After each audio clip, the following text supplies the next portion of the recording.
Hello everyone, welcome to my channel Psychologist Priya Bhargav. Today we are going to start Unit 1 of Block 2 MPCE 032, that is MAPC second year students who have opted for Organizational Psychology. This video is for you guys. This unit is divided into two parts. Part 1 will include pink highlighted portion and part 2 will include green highlighted portion. So today's unit's name is Introduction to Human Resource Management, Planning and Management. ये unit का नाम है और first part का जो भी video बनेगा उसका लिंक आपको डिस्क्रिप्शन सेक्शन में मिल जाएगा सेकंड पार्ट के, सो आप उसको चेक कर सकते हैं. सो आज का जो हमारा टॉपिक है वो है human resource management. Human resource management क्यों ज़रूरी है, क्या काम करता है, किस तरह के रोल्स होते हैं इसके, वो सब हम यहाँ पे पढ़ने वाले हैं. तो कोई भी ऑर्गेनाइजेशन जो होता है उसको फिजिकल रिसोर्सेज की ज़रूरत तो होती है, जैसे कि मैन्युफैक्चरिंग फैसिलिटीज़ में क्या क्या आ गया, इक्विपमेंट्स आ गए जिससे हम सामान को बनाते हैं. फाइनेंशियल रिसोर्सेज की ज़रूरत होती है जैसे कि इक्विटी, लेवरेज और अर्निंग्स को कैसे रिटेन करना है, उन चीज़ों की ज़रूरत होती है. मार्केटिंग कैपेबिलिटीज़ भी ऑर्गेनाइजेशन में होनी चाहिए सो दैट वो सही कस्टमर्स को कनेक्ट कर सके. देन ह्यूमन रिसोर्सेज की ज़रूरत होती है, जैसे कि ऐसे ह्यूमन रिसोर्सेज मतलब एम्प्लॉयज़ बेसिकली जिनमें स्पेसिफिक एक्सपीरियंसेस हो, स्किल्स हो, नॉलेज हो, वो जजमेंट कर सके कि ऑर्गेनाइजेशन के किस तरह की रिक्वायरमेंट है उसके बेसिस पे, एंड क्रिएटिव भी होना चाहिए. तो इन सारी चीज़ों की ज़रूरत ऑर्गेनाइजेशन को होती है. तो अगर आप ओवरऑल देखें तो फिजिकल रिसोर्सेज की ज़रूरत है कंपनी को, फाइनेंशियल रिसोर्सेज की ज़रूरत है, ह्यूमन रिसोर्स की ज़रूरत है, मार्केटिंग कैपेबिलिटीज़ की ज़रूरत है. अब इतनी सारी चीज़ों को संभालने वाला कोई तो होना चाहिए ना, तो वो काम करता है ह्यूमन रिसोर्स मैनेजमेंट. सो इसी जो ह्यूमन रिसोर्स है उसमें फिर हम एक और चीज़ ध्यान में रखते हैं जो ह्यूमन रिसोर्स मैनेजमेंट हैंडल करता है, वो ये कि इन सारी चीज़ों को ऑर्गेनाइज कैसे किया जाए, इसको स्ट्रक्चर कैसे किया जाए, और जो कैपेबिलिटीज़ हमारे ह्यूमन रिसोर्स हमें दिखाता है, यानी एम्प्लॉयज़ जो दिखाते हैं उनको आप रिवार्ड कैसे करोगे. तो ये सारी जिम्मेदारी ह्यूमन रिसोर्स मैनेजमेंट के ऊपर आ जाती है. ये इन्हीं के हाथ में होता है कि सारे मैनेजमेंट डिसीजंस ये लेंगे कैसे पूरे ह्यूमन रिसोर्सेज जितने हैं, यानी ह्यूमन रिसोर्स जहाँ पे भी टर्म आ रहा है आप समझ लो कि वो एम्प्लॉयज़ के लिए आ रहा है, उनको कैसे इन्फ्लुएंस किया जाएगा कि वो सही डायरेक्शन में काम करें, और जो भी उनकी खुद की नीड्स हैं उसको भी कैसे मैनेजमेंट पूरी कर सकता है, वो भी ह्यूमन रिसोर्स मैनेजमेंट का काम है. नाउ एक और टर्म है human resource planning. Human resource planning क्या करती है फिर? ह्यूमन रिसोर्स प्लानिंग में बेसिकली ये ध्यान दिया जाता है कि ऑर्गेनाइजेशन को कितने एम्प्लॉयज़ की ज़रूरत है, जो ऑर्गेनाइजेशन का गोल है या फिर ऑब्जेक्टिव है उसको कैसे अचीव किया जा सकता है उन एम्प्लॉयज़ की हेल्प से, और फिर कितने लोगों को लेना है अंदर, कितने लोगों से काम करवाना है और कितने लोगों को निकालना है, ये भी ह्यूमन रिसोर्स प्लानिंग के अंदर आता है. एंड देन जो एम्प्लॉयज़ हैं उनकी रिक्वायरमेंट्स को कैसे पूरा किया जा सकता है, ये भी इसी के ही अंदर आता है. सो प्लानिंग जब भी होती है ऑर्गेनाइजेशन में तो ह्यूमन रिसोर्स प्लानिंग के अंदर ये सारी चीज़ें आएंगी. कौन से प्रोग्राम ज़रूरी है सो दैट सही एम्प्लॉयज़ वहाँ पे काम करें और उनकी स्किल्स को कहाँ और कैसे यूज़ करना है, ये भी ह्यूमन रिसोर्स प्लानिंग ही हैंडल करता है. तो अगर एक ह्यूमन बीइंग की बात करें, यानी हर एक एम्प्लॉय क्या है, ह्यूमन बीइंग है, तो लोगों के अनकॉन्शियस मोटिव्स होते हैं. हर एक एम्प्लॉय जो आ रहा होगा वो अपने अपने मोटिव्स को लेके आ रहा होगा, उसकी अपनी खुद की फीलिंग्स होगी, थॉट्स होंगे, कॉम्प्लेक्सेस होंगे, और दो या दो से ज़्यादा लोग जब आपस में काम करते हैं वो एज अ टीम वर्क कर रहे होते हैं. सो ऑफकोर्स उनकी जो ये सारे मोटिव्स, फीलिंग्स, थॉट्स, कॉम्प्लेक्सेस अगर अलग अलग है और जब वो आपस में इंटरेक्ट करेंगे तो ये एक दूसरे को इम्पैक्ट भी करेंगे. सो उस चीज़ पे भी हमें ध्यान देना पड़ता है. सो प्लानिंग करके हम इन सारी चीज़ों को ढंग से सेटल कर सकते हैं. प्रॉपर प्लानिंग ज़रूरी है, ऑर्गेनाइज करना ज़रूरी है, डायरेक्ट करना ज़रूरी है, कंट्रोल करना ज़रूरी है. तो ये सारे रिसोर्सेज को, ये सारी चीज़ें करना ज़रूरी है, और तभी हम ऑर्गेनाइजेशन का गोल एंड ऑब्जेक्टिव अचीव कर सकते हैं. Now next topic is building human organisations. कैसे ह्यूमन ऑर्गेनाइजेशन को बिल्ड किया जा सकता है. सो ह्यूमन रिसोर्स मैनेजमेंट जो है इन चीज़ों को एम्फेसाइज करता है। नंबर वन, एम्प्लॉय को आप एसेट मांगने, ना कि उसको एज अ कॉस्ट देखे। वो आपका खर्चा करने के लिए नहीं आया, कंपनी का पैसा लेने नहीं आया, उसको आप इस तरह से देखो कि वही एक चीज़ है जो बहुत कीमती है, जो हमारे लिए कुछ कर पाएगी। इस तरह से देखना ज़रूरी है। देन सेकेंड, कुछ ऐसी स्ट्रेटेजीज यूज करना या स्ट्रेटेजिक अप्रोच को यूज करना जो हमें हायर वैल्यूज को अचीव करने में हेल्प करे, हमारा जो ऑर्गेनाइजेशन का एक पर्पस था उसको अचीव करने में हेल्प करे। फिर परफॉर्मेंस को कैसे डेवलप किया जाए एम्प्लॉयज में और कैसे उसको मैनेज किया जाए, ये भी HRM का ही एम्फेसिस होता है। देन जितने भी लोग वहाँ काम कर रहे हैं उनसे कमिटमेंट लेना कि वो ऑर्गेनाइजेशन के लिए काम करेंगे। नाउ साइकोलॉजिकल कॉन्ट्रैक्ट है ये, एक तरह का मैनेजमेंट एंड एम्प्लॉयज के बीच में। जब मैनेजमेंट हमेशा एम्प्लॉयज को इस तरह से देखे कि वो एसेट्स है और उनको ट्रेन भी किया जाए कि वो ऑर्गेनाइजेशन के जो गोल्स है उनको अचीव कर सके, तो जब इस तरह का साइकोलॉजिकल कॉन्ट्रैक्ट बन जाता है, कहीं लिखा नहीं होता ये ऐसे ही अंडरस्टूड होता है, तो कोई भी चैलेंजेस आए, जो एम्प्लॉय है वो बहुत लॉयल रहेगा, कमिटेड रहेगा, सेल्फ मोटिवेटेड फील करेगा, क्योंकि उसको पता है कि वहाँ मैनेजमेंट उनको सपोर्ट करने के लिए बैठा हुआ है। सो एम्प्लॉयज को प्रॉपरली मैनेज करना, कुछ प्रॉपर स्ट्रेटेजीज डेवलप करना, ये HRM का ही काम होता है। जो और ऑर्गेनाइजेशन का क्लाइमेट, ये भी एक बहुत बड़ा फैक्टर है जो एक रोल प्ले करता है कि एम्प्लॉय कैसा फील करेगा वहाँ पे। Now coming to important jobs of HR department. HR department का इम्पॉर्टेंट जॉब्स क्या क्या होते हैं, तो उसका जो इम्पोर्टेंट जॉब्स में आता है वो ये होता है कि वो एक ऐसा एटमॉस्फेयर क्रिएट करे और मेंटेन करे जो परफॉर्मेंस को फेलिसिटेट करता है और फैसिलिटेट भी करता है। फैसिलिटेट मतलब एनवायरनमेंट ऐसा देना जहां पे एम्प्लॉय आराम से वर्क कर सके। फेलिसिटेट मतलब अच्छा परफॉर्मेंस को रिवार्ड करना। जब इस तरह का ऑर्गेनाइजेशनल कल्चर होता है तो एम्प्लॉय मन लगा के काम करता है और वो लोगों के लिए बेस्ट फिट माना जाता है।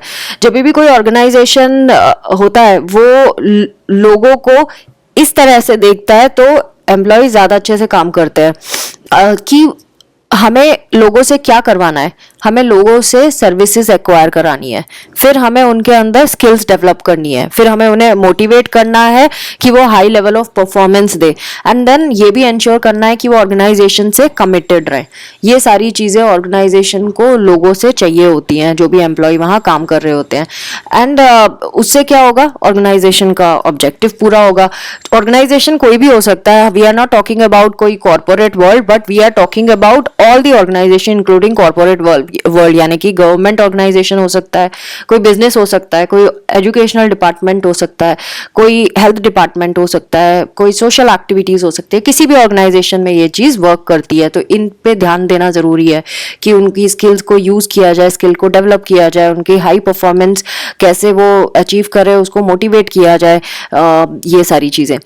नाउ मैनेजर्स एंड वर्कर्स के बारे में बताया हुआ है इन्होंने कि ये एक टीम की तरह वर्क करते हैं हमेशा, मैनेजर एंड वर्कर्स। सो किन रीजंस की वजह से इनको एज अ टीम वर्क करना ज़रूरी होता है, तो इन्होंने बताया कि जो ह्यूमन रिसोर्स होता है ना, ये एक बहुत इंपॉर्टेंट एसेट है जो सक्सेसफुली मैनेज कर सकता है हर एक चीज़। अगर personal policies and procedures organisation की अच्छी है तो ऑर्गेनाइजेशन सक्सेसफुल होता ही होता है। और ये अगर आपने किसी एम्प्लॉय की जो उनकी रिक्वायरमेंट्स है उसको फुलफिल किया तो एम्प्लॉय ऑटोमेटिकली जो ऑर्गेनाइजेशन का ऑब्जेक्टिव है उसको फुलफिल करेगा।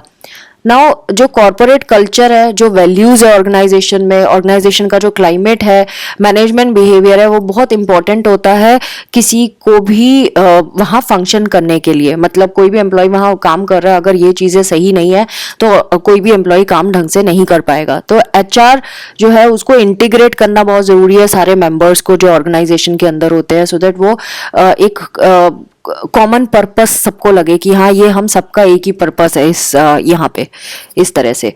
Now functions of HR manager. HR manager के क्या फंक्शन होते हैं? ह्यूमन रिसोर्स प्लानिंग होता है HR मैनेजर का काम। ह्यूमन रिसोर्स एक्विजिशन होता है। ह्यूमन रिसोर्स एक्विजिशन का क्या मतलब है? ह्यूमन रिसोर्स प्लानिंग तो हम ऊपर पढ़ चुके हैं, तो इसीलिए इन्होंने यहाँ पे डिटेल नहीं दिया। ह्यूमन रिसोर्स एक्विजिशन मतलब रिक्रूटमेंट करना, सिलेक्शन करना, फिर उनको इंडक्शन करना।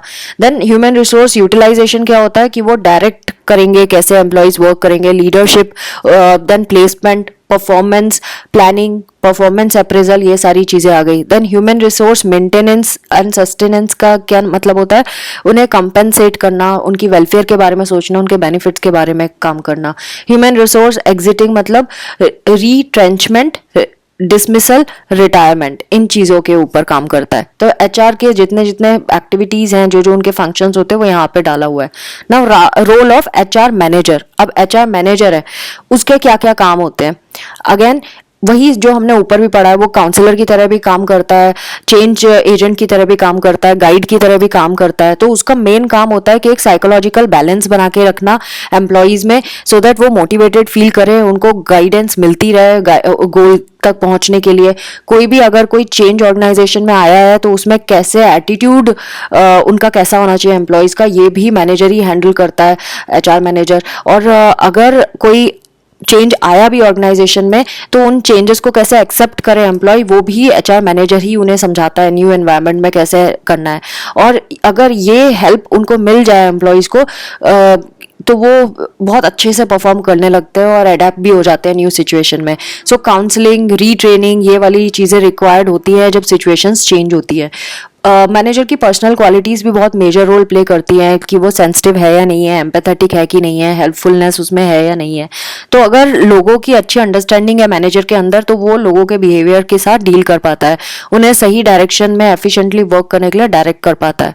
टॉम पीटर ने एक सेंटेंस में, एक स्टेटमेंट में बहुत चीज़ बोली थी इस बारे में। वो क्या है वो मैं ऐसे ही रीड करके बताती हूँ, बहुत इंटरेस्टिंग बात बोली थी उन्होंने। That trust people, treat them like adults. लोगों को पे ट्रस्ट करो, उनको एडल्ट्स की तरह ट्रीट करो। Enthuse them by lively and imaginative leadership, उनको एंथुसियास्टिक बनाओ अपनी लीडरशिप से। Develop and demonstrate an obsession for quality, उनको उनके अंदर ऑब्सेशन डालो क्वालिटी के लिए, कि वो अच्छी क्वालिटी दे लोगों एम्प्लॉयज में। एंड देन उनके सामने डेमोन्स्ट्रेट भी करो, मतलब खुद भी क्वालिटी वाला वर्क करो।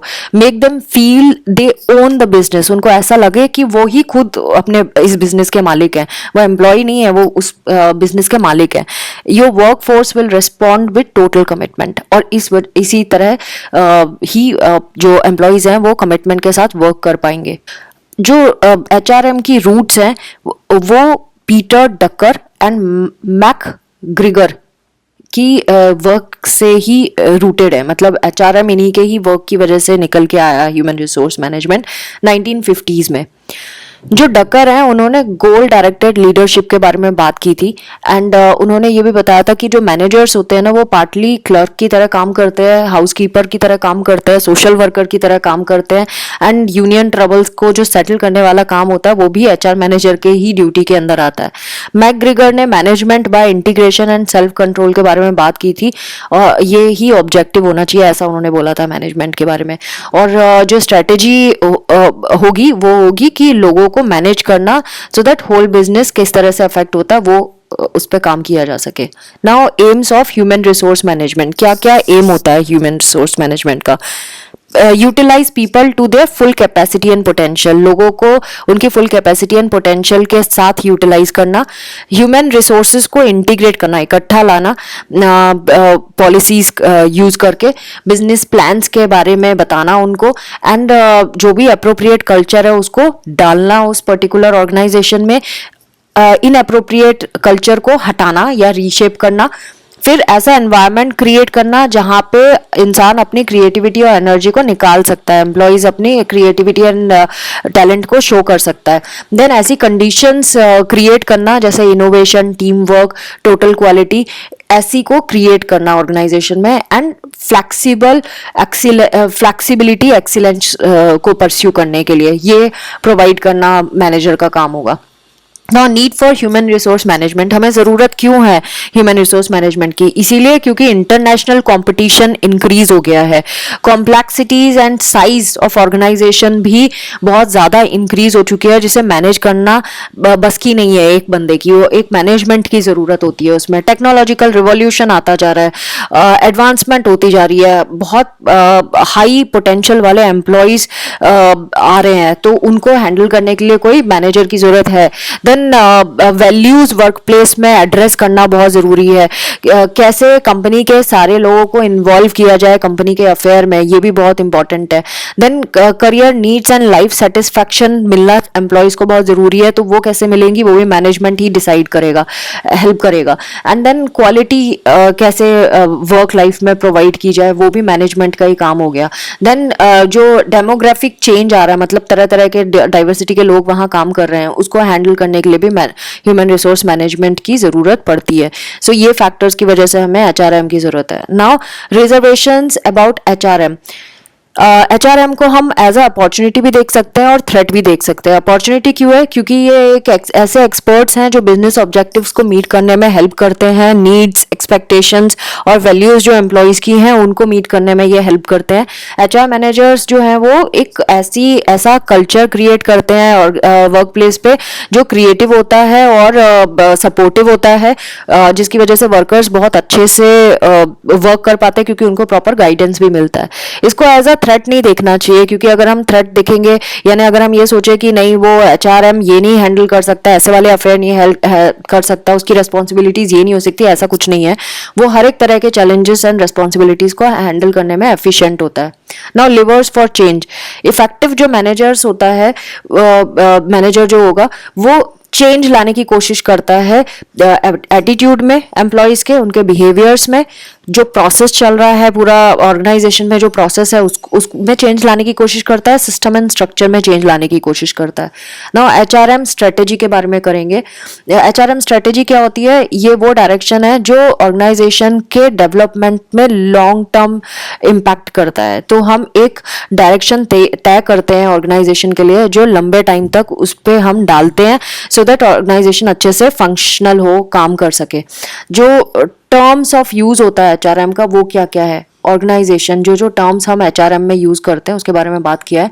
जैसे ऑर्गेनाइजेशन मतलब कि restructuring the organisation and redesigning jobs to support strategic plan. हमने जो स्ट्रेटेजी बनाई, यानी कि ऑर्गेनाइजेशन किस तरह से वर्क करेगा, उसको स्ट्रक्चर करना बहुत जरूरी है। अगर नहीं है स्ट्रक्चर तो रीस्ट्रक्चर करेंगे और रीडिजाइन करेंगे स्ट्रेटेजी के अकॉर्डिंगली। देन कल्चर मैनेजमेंट, किस तरह की प्रैक्टिसेस, पॉलिसीज और स्टाइल्स मैनेजमेंट की चाहिए है, सो दैट एक अच्छा कल्चर डेवलप किया जाए और मेंटेन किया जाए। देन चेंज मैनेजमेंट, यानी न्यू आइडियाज लगाना, न्यू प्रोग्राम्स चलाना, ऐसे मेथड्स यूज करना कि जो जैसे ट्रेनिंग हो गया, काउंसलिंग हो गया, गाइडेंस, ये सारी चीजें डालना उसमें।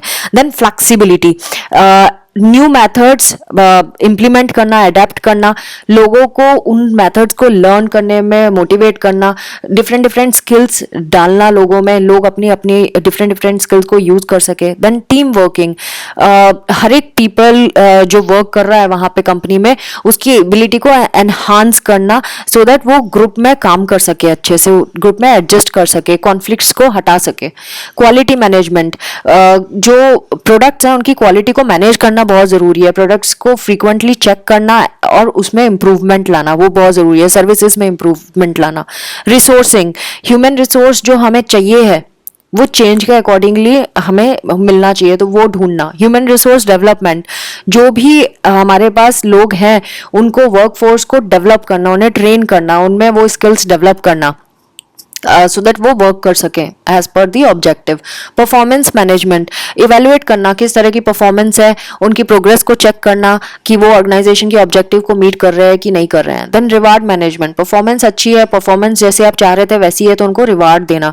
एम्प्लॉय रिलेशंस, कोऑपरेशन को बढ़ाना कि आपस में ये मिलके काम करें एम्प्लॉयज, उनको डायरेक्शन देना कि किस तरह से कम्युनिकेट करना है एक दूसरे से। तो मैनेजमेंट का जो प्रोसेस होता है वो हमारा काम यही होता है कि जॉब सही से कंप्लीट हो जाए, लोगों का भी और ऑर्गेनाइजेशन का भी। तो मैनेजर्स का काम है प्लान करना, ऑर्गेनाइज करना, लीड करना, कंट्रोल करना एक्टिविटीज को और ऑब्जेक्टिव को अकम्प्लिश करना। नाउ फंक्शंस ऑफ एचआरएम, दो मेजर फंक्शंस की बात की गई है यहाँ पे एचआरएम की। प्लानिंग में क्या क्या आता है कि किस तरह का कोर्स ऑफ एक्शन होगा अगर हमें डिजायर्ड रिजल्ट्स चाहिए, एंड हम क्या चाहते हैं, कैसे हमें वो मिलेगा, हमारा पर्पस कब हमें चाहिए वो चीज़ जो हम चाहते हैं और कैसे मिलेगी, उस पे काम करना ये प्लानिंग के अंदर आता है। हमारे ऑब्जेक्टिव्स क्या है, रूल्स एंड प्रोसीजर्स को सेट करना, प्रोजेक्ट को डिटरमाइन करना कि कौन सा प्रोजेक्ट हम परस्यू करेंगे, पॉलिसीज को सेटल करना, देन स्ट्रेटजीज बिल्ड करना, बजटिंग करना, ये सब प्लानिंग के अंदर आता है। जब भी आप कोई चीज़, अगर इवन छोटा घर पे कोई फंक्शन प्लान कर रहे हैं तो भी आपको ये चीज़ देखनी पड़ती है। देन ऑर्गेनाइजिंग, जब आपने ये डिसाइड कर लिया क्या प्लान है, उसके बाद आपको वर्क को छोटे छोटे टास्क में डिवाइड करना होगा, ग्रुप बनाने होंगे कि कौन सी पोजीशन पे कौन काम करेगा, उन ग्रुप्स के को डिपार्टमेंट में चेंज करना होगा, डिफरेंट सेक्शंस बनाने होंगे, सबको अपनी अपनी ड्यूटीज देनी पड़ेगी इंडिविजुअल पोजीशंस को, एंड देन कुछ डेलीगेट करने पड़ेंगे लोग जो हर एक पोजीशंस को हैंडल कर पाएंगे। देन इन्होंने थर्ड मैनेजरियल फंक्शंस में ये थर्ड फोर्थ फिफ्थ भी पॉइंट दिए हैं, बहुत सारे पॉइंट दिए हैं यहाँ पे। अगर आप थर्ड में देखेंगे स्टाफिंग मतलब कौन कौन सी पोजीशन में कौन कौन से लोग चलेंगे, हमें इन्वेंट्री प्रिपेयर करनी होगी कौन से लोग हमारे ऑर्गेनाइजेशन में ऑलरेडी हैं। देन वो जो गैप है कि कौन से लोग मिसिंग है उनको आइडेंटिफाई करना पड़ेगा, एंड देन सोर्सेज ढूंढने पड़ेंगे जहां से आप सिलेक्ट करोगे उन लोगों को। जब आपने लोगों को सिलेक्ट कर लिया तो फिर उन्हें ट्रेन करेंगे, डेवलप करेंगे, उनकी फाइनेंशियल कंपेंसेशंस के बारे में सोचेंगे, अप्रेजल के बारे में सोचेंगे। ये सब हम प्रीवियस चैप्टर में पढ़ चुके थे, इसलिए यहाँ पे शॉर्टकट में है। डायरेक्टिंग, फिर डायरेक्ट करना कि किस तरह उन्हें कम्युनिकेट करना, उनको मोटिवेट करना, लीडरशिप प्रोवाइड करना, ये सब इसके अंदर आ जाता है। देन कंट्रोलिंग, एक्चुअल रिजल्ट्स को देखना, उसको कंपेयर करना एक्चुअल रिजल्ट्स को एक्सपेक्टेड रिजल्ट से, फिर प्लानिंग प्रोसेस से कंपेयर करना कि वैसे ही है जैसा हमने सोचा था, आइडेंटिफाई करना कि कहाँ पे कम हो रहा है और जहाँ पे कम हो रहा है तो वहाँ पे क्या किया जा सकता है एक्सपेक्टेड गोल को अचीव करने के लिए, वो करना। देन ऑपरेटिव फंक्शंस, हमें कुछ ऐसी एक्टिविटीज करनी पड़ेंगी जैसे कि एम्प्लॉयमेंट, डेवलपमेंट, कंपेंसेशन, रिलेशंस को मेंटेन करना, ये इसके अंदर आ जाता है। देन एम्प्लॉयमेंट, सिक्योर करना और एम्प्लॉइंग करना लोगों को। जॉब एनालिसिस मतलब जॉब की नीड को एनालाइज करना कि कौन से काम की रिक्वायरमेंट है कंपनी को, किसको एम्प्लॉय करना एंड कौन सी क्वालिफिकेशन चाहिए हमें उसके लिए। एचआर प्लानिंग, जो भी मैनेजमेंट है वो ये देखेगा कि कितने लोगों को ज़रूरत है, कितने क्वालिफाइड लोग ऑलरेडी अवेलेबल हैं और कितनों की रिक्वायरमेंट है। रिक्रूटमेंट, फिर अट्रैक्ट करना सुटेबल कैंडिडेट्स को अप्लाई करने के लिए। देन सिलेक्शन, जब लोग आए इंटरव्यू के लिए तो सही तरह के लोगों को सिलेक्ट करना जो राइटली क्वालिफाइड, एक्सपीरियंसड है, उनमें स्किल्स हैं जो हमारी जॉब डिमांड है उसकी। फिर प्लेसमेंट, जो सिलेक्टेड कैंडिडेट है उनको सही जगह पे सेट करना जो काम के लिए हमें वो चाहिए है। देन इंडक्शन है ओरिएंटेशन, न्यू एम्प्लॉयज जो आए हैं उनको हमें फिर कुछ ओरिएंटेशन देना होता है ऑर्गेनाइजेशन के फंक्शन के बारे में, कौन से बेस्ट फिट हैं उसके बारे में, उनका रोल क्या रहेगा, एंड देन ऑर्गेनाइजेशन की पॉलिसीज एंड पर्पस क्या है वो। Now human resource development, human resource development का मेन फंक्शन होता है कि वो परफॉर्मेंस अप्रेजल को देखें, ट्रेनिंग के बारे में सोचें, डेवलपमेंट के बारे में काम करें, करियर प्लानिंग करें, ट्रांसफर्स के बारे में सोचें कि किसको कहाँ ट्रांसफर करना है, प्रमोशन का काम करें। ये डेवलपमेंट के ऊपर आता है कि देखो आप इसमें हर एक लेवल पे डेवलपमेंट हो रहा है, ट्रेनिंग के बाद भी कोई इंसान डेवलप कर रहा है, अप्रेजल के बाद भी उसमें डेवलपमेंट हो रहा है ना, करियर प्लानिंग में भी हो रहा है, तो ये सारा डेवलपमेंट कैटेगरी में आता है। तो इस प्रोसेस में हम स्किल्स, नॉलेज या एप्टीट्यूड को एनहांस करते हैं, लोगों के एटीट्यूड, वैल्यूज, कमिटमेंट के बारे में उन्हें ट्रेन करते हैं। सो इसमें फर्स्ट पॉइंट है कंपेंसेशन, इसमें वेजेस को हम डिस्ट्रीब्यूट करते हैं डिपेंडिंग अपॉन किस तरह का इंसान ने काम किया और उसकी क्वालिफिकेशन क्या है। ह्यूमन रिलेशंस, इसमें हम फोकस करते हैं कि जो लोग हैं उनको कैसे वर्क सिचुएशन में इंटीग्रेट करके रखना है, ग्रुप वर्किंग वो कैसे करेंगे, उन्हें मोटिवेट करना है प्रोडक्टिवली वर्क करने के लिए, कोऑपरेट करें वो आपस में। And then economic and psychological social satisfaction उन्हें मिल रहा है इस काम से या नहीं, वो ह्यूमन रिलेशन के अंदर आ जाएगा। Now objective of human resource management, ये लास्ट टॉपिक है। सो ऑब्जेक्टिव क्या होता है? हमारा ऑब्जेक्टिव ह्यूमन रिसोर्स मैनेजमेंट का यही होता है कि ऑर्गेनाइजेशन के ऑब्जेक्टिव को मीट करना एंड जो बेंचमार्क्स हमने सेट किए हैं उसके बेसिस पे इवेलुएट करना हमारे ऑब्जेक्टिव रीच आउट हो रहे हैं कि नहीं हो रहे हैं। तो ऑब्जेक्टिव में बहुत सारी चीज़ें आती हैं, जैसे कि ऑब्जेक्टिव हमारा होना चाहिए, हम रिकॉग्नाइज करें कि जो सोसाइटी से या ऑर्गेनाइजेशन से या ह्यूमन रिसोर्स के वजह से या लोगों से हमारे ऑब्जेक्टिव पे कोई आंच तो नहीं आ रही, मतलब हम क्या उसको अचीव कर पा रहे हैं कि नहीं कर पा रहे हैं। तो हम वो रिकॉग्नाइज करते हैं कि क्या क्या चैलेंजेस हैं, और अगर हम वो फेलियर पकड़ लें कि भाई इस वजह से हम नहीं कर पाए जो हमें चाहिए था, जो हमारे ऑब्जेक्टिव्स थे हम अचीव नहीं कर पाए, तो फिर हम क्या क्या करें ऐसा कि वो हम कर पाए। तो 4 ऑब्जेक्टिव्स यहाँ पे हमें दिया है। जो सोसाइटल ऑब्जेक्टिव क्या होता है कि हम एथिकली काम कर रहे हैं, सोशली रिस्पॉन्सिबल होकर काम कर रहे हैं और सोसाइटी के लिए काम कर रहे हैं, सोसाइटी की नीड्स को देखते हुए काम कर रहे हैं। निगेटिव इम्पैक्ट जो है हम ऑर्गेनाइजेशन की वजह से जो आ रहा है उसको कम करें। जो फेलियर्स अगर ऑर्गेनाइजेशन देख रहा है तो हम उन रिसोर्सेज को ढूंढे जिसकी वजह से हम एथिकली सही हो सकते हैं, बेनिफिट कर सकते हैं और जो गलत हो रहा है उसको ठीक कर सकते हैं। सो सोसाइटी ह्यूमन रिसोर्स के डिसीजन को लिमिट कर देती है। जब हम कोई डिस्क्रिमिनेशन कर रहे हैं, हम सेफ्टी को नहीं कंसर्न करते हैं ऑर्गेनाइजेशन, या सोसाइटल कोई कंसर्न है, अगर उसको हम नहीं करेंगे तो फिर आगे कोई आएगा नहीं जॉब करने के लिए, इसलिए उन सब चीज़ों को देखना पड़ेगा। तो सोसाइटल ऑब्जेक्टिव को फॉलो करना ज़रूरी है। तो ये पहला ऑब्जेक्टिव हो गया जो ह्यूमन रिसोर्स मैनेजमेंट का हुआ कि हम सोसाइटी के अकॉर्डिंगली काम कर रहे हैं। तो ऑर्गेनाइजेशनल ऑब्जेक्टिव कि जो ऑर्गेनाइजेशन का मेन पर्पस है उसको हम फुलफिल कर रहे हैं कि नहीं, क्या डिपार्टमेंट्स जो हैं वो एग्जिस्ट करते हैं जो ऑर्गेनाइजेशन के लिए काम करेंगे। देन फंक्शनल ऑब्जेक्टिव, जो रिसोर्सेज हैं, रिसोर्सेज वेस्ट तो नहीं कर रहे हैं हम। ह्यूमन रिसोर्स मैनेजमेंट का काम यही है कि हम ऐसा मैनेज करें कि ऑर्गेनाइजेशन के कोई भी रिसोर्सेज वेस्ट ना हो। देन पर्सनल ऑब्जेक्टिव, एम्प्लॉयज़ को असिस्ट करना कि वो अपने पर्सनल गोल्स को अचीव कर सकें, और अगर वो अपने गोल्स को अचीव करेंगे तो इंडिविजुअल अपना कंट्रीब्यूशन देगा ऑर्गेनाइजेशन को, क्योंकि वो वहाँ बेनिफिट देखेगा।